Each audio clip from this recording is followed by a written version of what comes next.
Decode the Sounds of English, An Introduction to the International Phonetic Alphabet, IPA.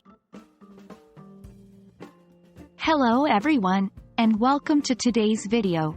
I'm really excited because today, we're going to dive deep into the fascinating world of phonetics.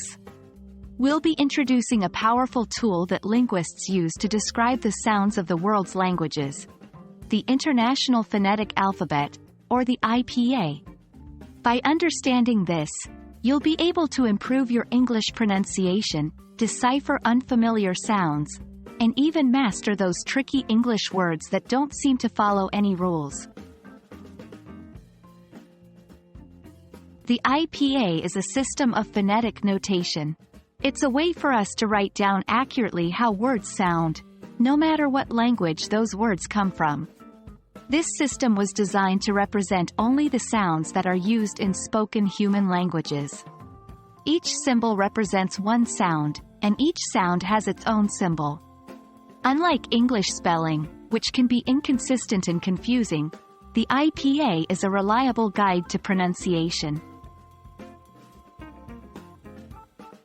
You might be wondering, why should I learn about the IPA? Isn't knowing English spelling enough? Well, the IPA is important for several reasons. It provides a consistent way of writing down sounds. English spelling can be very unpredictable. For instance, the ow, in, though, through, thought, and rough are all pronounced differently. IPA cuts through this confusion by providing a unique symbol for each sound.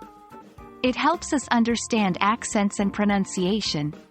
Because the IPA represents sounds and not letters, it can help us understand differences in pronunciation between different accents of English. It helps us learn new sounds. As you learn English, you may come across sounds that don't exist in your native language. IPA can help you understand and produce these new sounds. IPA symbols represent consonants, vowels, and suprasegmentals, which are elements like stress and intonation. Consonant symbols. Consonants are speech sounds that occur when the airflow is obstructed in some way by articulatory organs.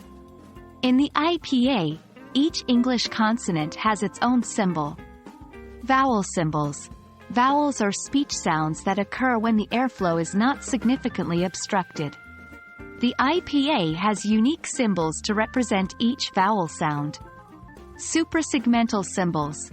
These are symbols that represent the pitch, stress, or rhythm of speech. They aren't tied to individual vowels or consonants but apply to larger units such as syllables or words. Let's talk about how to use IPA. Imagine you come across a word you've never seen before. With the IPA, you can look up the pronunciation and know exactly how it should sound. The IPA transcription is usually found in square brackets or slashes after the word in a dictionary. Alright, that's a wrap on our introduction to the International Phonetic Alphabet. I hope you found this video helpful, and that you're as excited as I am about how the IPA can help you master English pronunciation. Remember, the IPA isn't something you'll learn overnight, but with practice, you'll find it's a powerful tool in your language learning arsenal. Keep practicing, and I'll see you in our next video.